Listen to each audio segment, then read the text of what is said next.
That evening, in the moonlight, Augusta walked home with George Graham Curry, the man who ran the fair.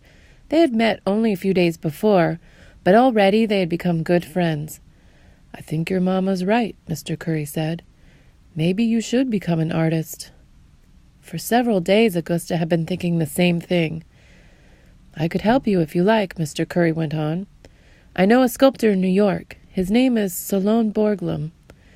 "Is he famous?" Augusta asked. "Pretty much. Even got his own school," Mr. Curry nodded. "I'll bet if you were to ring his doorbell, he'd be glad to give you a hand." When Augusta arrived home, she discovered her mother sitting on the porch. It was a warm night, and Cornelia was fanning herself. Augusta sat down beside her. "Mama, I've made up my mind. I'm going to use the money I won to go to New York," she said. "I'm going to become an artist."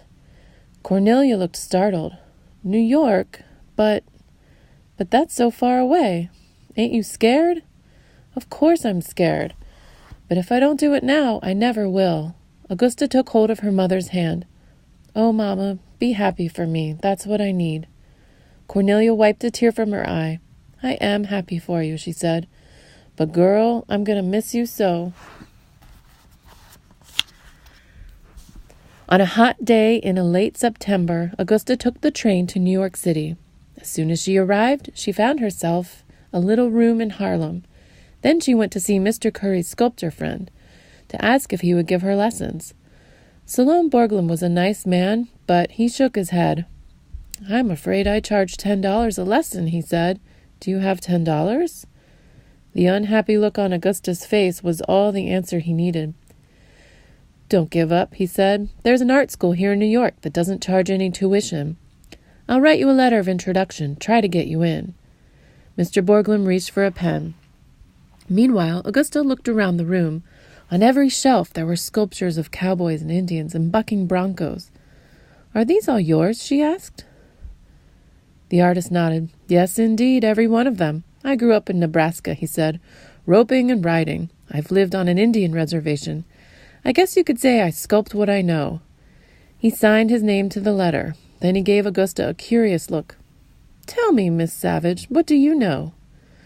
Augusta was confused. "I don't know what you mean." "Oh, I think you do," Mr. Borglum smiled. "What matters most to you? When you think about your life, what comes to mind?"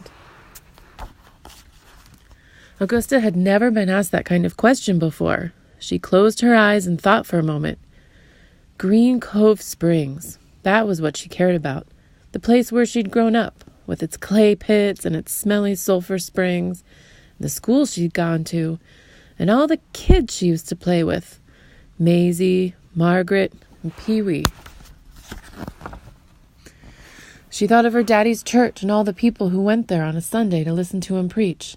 She could see her daddy in her mind, up there at the pulpit, clutching the Bible and talking about Jesus and doing right, and a glorious day sure to come. She remembered holding onto her mother's hand, while next to the pulpit, in purple robes, the members of the choir rocked back and forth, filling the church with joy. "He's got you and me, brother, in his hands. He's got you and me, sister, in his hands. He's got the whole world in his hands." Augusta opened her eyes. Mr. Borglum was looking at her. How could she explain to him what she'd seen in her mind? "You don't need to tell me," the sculptor said. "I could see it in your face." He folded the letter into thirds and slipped it in an envelope. "I hope this gets you in," he said. "But if it doesn't, don't come back. There's nothing I can do for you." The next morning, Augusta went to Cooper Union School and presented her letter to the lady in charge. Miss Reynolds was a tall, thin woman with her hair done up in a bun. She read the letter and she handed it back to Augusta. "All right," she said. "Where are your pieces? Show me." Augusta was taken aback. "I don't have any," she said. I do, but they're at home in Florida." Miss Reynolds frowned. "So you've brought nothing to show? Nothing at all?" Augusta looked at her feet. "I'm sorry," she mumbled. "I didn't know." Miss Reynolds glanced at her watch. She had work to do. At the same time, she felt sorry for Augusta. and wanted to give her a helping hand. "Listen to me, Miss Savage. I want you to sculpt a piece for me tonight. I don't care what it is or how small it is, but you bring it to me tomorrow morning. I'll decide then whether to admit you or not." That evening, in her tiny apartment, Augusta unpacked a heavy lump of clay she had bought at an art supply store. Using a knife, she cut the clay into several pieces. What she had in mind was a barnyard scene. She had been sculpting ducks and chickens for years. They were easy to make. But would that be enough? A family of ducks? What would Miss Reynolds say when she saw them? With a sigh, Augusta mashed down the ducklings she had started. Then she remembered what Mr. Borglum had said. Sculpt what you know. Augusta closed her eyes and thought deeply. Church, her father, the pulpit, those long sermons, those were the things that she knew best. That very morning, on her way to Cooper Union, Augusta had passed by a church. Through the open door, she'd seen a minister standing at the pulpit, speaking to the congregation, a big man with a wide, friendly face. Augusta tried to picture his features, his close-cut gray hair, the birthmark on his cheek, the gap between his front teeth. It took a while for Augusta to fix the image in her mind. Then she took a deep breath, sank her fingers into the clay, and went to work. Hours passed. In the apartment above, someone was playing the piano, a ragtime piece. Down below, a baby was crying. Out on the fire escape, Mrs. King was cooking hot dogs. But Augusta did not hear the piano or the baby, and though her window was open, she did not smell the hot dogs. All of her attention was given to the block of clay in front of her. That was the only thing that mattered. Here and there, pockets of stars appeared in the sky. The piano had gone silent.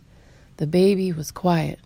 Harlem was fast asleep, but in one third-floor apartment, a light continued to burn far into the night.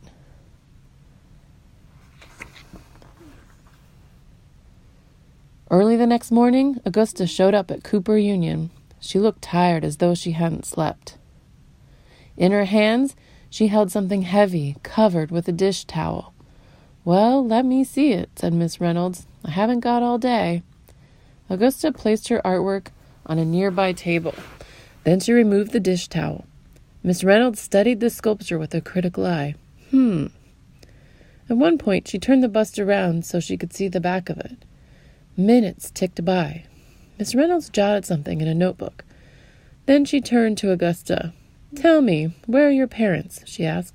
"Are they here in New York?" "No, ma'am, they're in Florida. That's where they live. My daddy's a minister." Miss Reynolds nodded. "Well, you write to them tonight and tell them that their daughter is officially a student at the Cooper Union School of Art." Augusta could hardly believe her ears. "You mean it?" she cried. "You'll start tomorrow morning," Miss Reynolds replied. "Come to my office at 9 o'clock, and you needn't bring any clay. We'll provide all your supplies for you." Outside, as she stood on the steps, Augusta's heart pounded with joy. Ever since she was a little girl, she had dreamed of becoming an artist, and now that dream was about to come true. At the bottom of the steps, something caught her eye, a hopscotch pattern on the sidewalk. Augusta laughed, and, setting down the bust she was carrying, she began to skip lively. "Mabel, Mabel, set the table, don't forget the red-hot label. Shake the salt and shake the pepper, who will be the highest stepper?" A group of students who were going into Cooper Union stared. A few even laughed, but Augusta didn't care. She felt too happy. Besides, she had to do something to celebrate. With her eyes shut, she skipped back to where she started. She collected the bust that she had made, the one that had gotten her into Cooper Union. Then, half walking, half skipping, Augusta turned her steps toward Harlem, toward home. She had a letter to write.